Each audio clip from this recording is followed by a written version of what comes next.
Happy Friday po mga kapatid. Bisperas na nga ng araw ng mga puso. Siguradong nagpaplano na ang ilan sa ating mga kapatid na lalarga sa mga pasyalan at masasarap na kainan. Magiging maganda naman kaya ang panahon ngayong Valentine's Weekend. Alamin natin yan. Kasama ang ating resident meteorologist, Weather Tito Alvin, na laging may panahon para sa'yo. Good morning, kapatid! Good morning kapatid at good morning Mama Dims. Ulat panahon na po tayo ngayong araw ng Biyernes. Bagyo free o wala po tayong bagyo ngayong Valentine's Weekend. At wala rin tayong binabantayang anumang posibleng mabuong sama ng panahon sa loob at labas ng ating Philippine Area of Responsibility.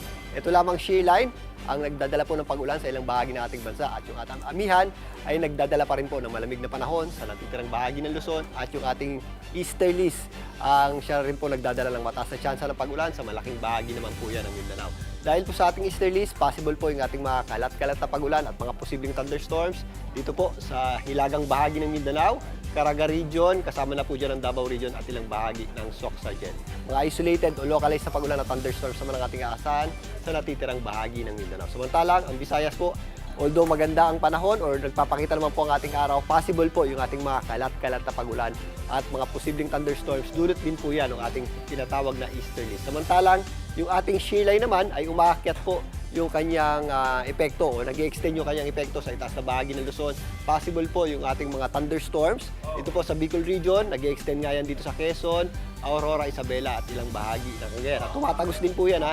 Nag-extend din po yan dito sa areas ng Mindoro, Marinduque, Romblon at ilang bahagi ng Palawan. Maging dito po sa area ng Laguna at Batangas. Possible naman yung ating mahihinang pag-ulan na dulot ng amihan.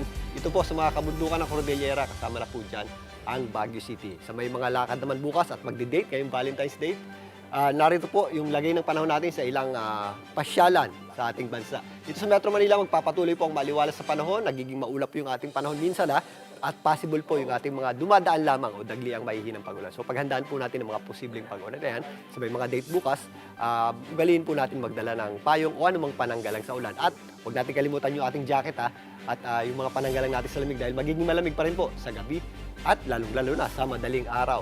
Sa mga aakyat naman ng Tagaytay at magpapalamig pa, naglalaro yung ating minimum temperature dyan mula 18 to 20 degrees Celsius. Malamig po yung ating panahon dyan at possible din po yung ating mahihinang pag-ulan.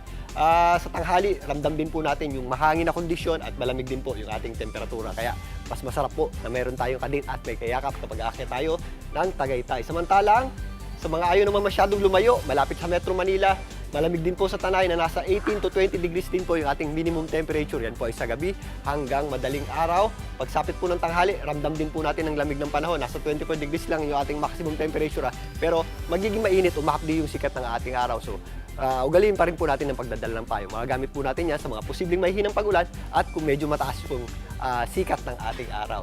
Sa mga lalayo naman dito po sa area ng Batangas, sa mga lugar ng matatapang, magpapangbulo naman yung ating magsing irog dyan. At ramdam din po yung ating hangin sa tanghali. Malamig po yan dahil sa ating amihan o northeast monsoon. Pero ang panahon natin ay magpapatuloy na magiging maaliwalas. Nasa 24 to 30 degrees Celsius yung ating agwat ng temperatura dyan po sa area ng Batangas. Sa mga aakyat naman at mas malayo sa Baguio City, meron po tayong mga possible na mahihinang pag-ulan na dulot ng amihan. So, paghandaan po natin na maaari tayong mabasa if ever lumabas tayo. Pero, ayan, pag nag-staycation tayo, malamig po sa umaga na nasa 14 hanggang 16 degrees Celsius yung ating minimum temperature at mas malamig pa rin po or malamig din po yung ating tanghali dyan. Again, mag-ready po tayo sa mga posibleng pag-ulan dahil medyo mataas po yung ating possible na mga tsansa ng pag-ulan, lalong-lalo na yung mahihinang pag-ulan dahil po sa epekto ng ating amihan o northeast monsoon. Sa ating mga kaigsuan naman dito sa Cebu, maula po ang ating panahon dahil sa ating tinatawag na easterlies at yung ating agwat ng temperatura dyan ay nasa 26 to 30 degrees Celsius. Pero wala naman tayong inakasahang malawakang pag-ulan dyan. Minsan nagpapakita pa rin po yung ating araw. So may enjoy pa rin natin ang ating mga date at mga pasyalan dito po sa areas ng Metro Cebu. Bago na mga kapatid, ang ating araw po ay malapit na sumikat. Maya-maya lamang po yan, 6:21 ng umaga at muling lulubog mamayang 6 ng gabi. At yan po muna latest sa ating lagay ng panahon. Ngayon, Biyernes ng umaga, muli ako pang inyong Weather Tito Alvin na laging may panahon para sa inyo. Mga kapatid, Dimples Romana po, maging maalam at may pakialam sa mga napapanahong issue at headlines. Mag-follow na po at subscribe na sa social media pages ng News 5.